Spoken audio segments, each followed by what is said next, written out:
Hi, I'm Shanna Bohr, a late diagnosed autistic and gifted science and computer science teacher. Started creating materials to help teachers understand better ways to help neurodivergent kids in class. Um, and basically, we need to use polyvagal theory and teach them how to control their nervous system. As an autistic person, if I have agency over my environment, then I typically do a lot better engaging. If I'm allowed to wear headphones and sunglasses inside, or the FL41, the pink ones, so that I don't get migraines from lights. But in order for students to learn in our classrooms, they need to be in the safe state or the ventral vagal. So that's this place in the middle. That means that like you're under like rest and digest control of your body. This is when you're socially engaged, when the nervous system feels safe and you can learn. Keywords here are cautious, or curious, connected, calm, ready to learn. And I put these things on here because as an autistic person, for me to stay in a safe space, it's necessary to protect my photosensitive eyes. It's necessary to protect myself from all the noise in the room that I'm in because my brain doesn't filter it out. And I feel that as anxiety if I can't have some kind of control. I rock back and forth a lot like this or side to side. That doesn't mean I'm upset. It means I'm keeping myself from being upset because I'm stimming. It calms me down. I do a lot of hair twirling. I don't look at you when you're talking to me. It's like turning down the radio in a car to see a turn in reverse. I can't hear you and watch your face at the same time. I just can't process that much information. So when we see kids coming under sympathetic pathway, as an autistic person, as an ADHD person, this is when you're like overstimulated, you're anxious, you're frustrated, wiggly, overwhelmed.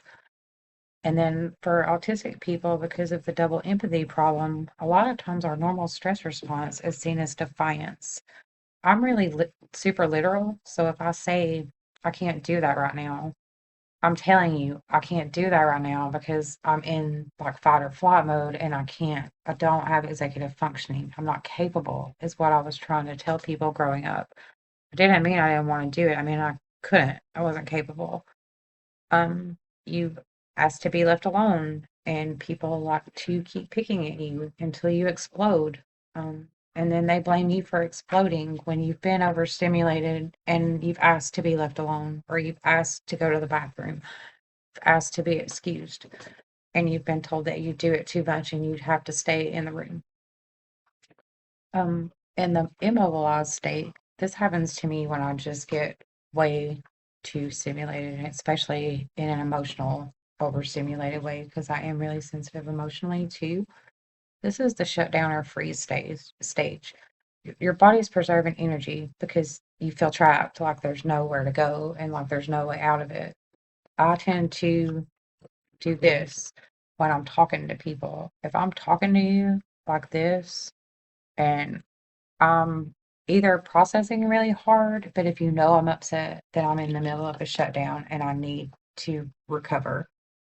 To recover for me from this numb, zoned out, hopeless, gone state, it requires that I go to a dark room and lie down and listen to vagus nerve stimulating music. So, like, these are different pathways in our body. And the ventral vagal is like when we're calm.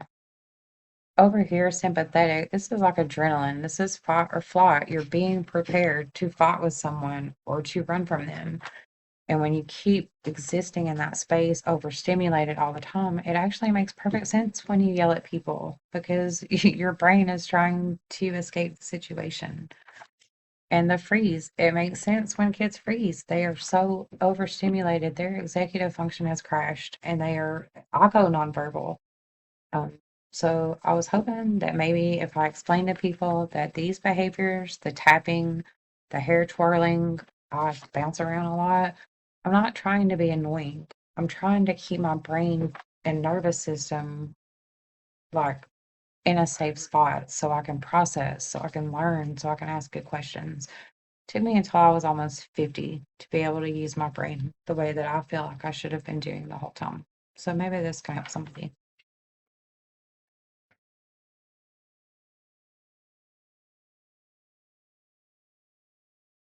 Oh,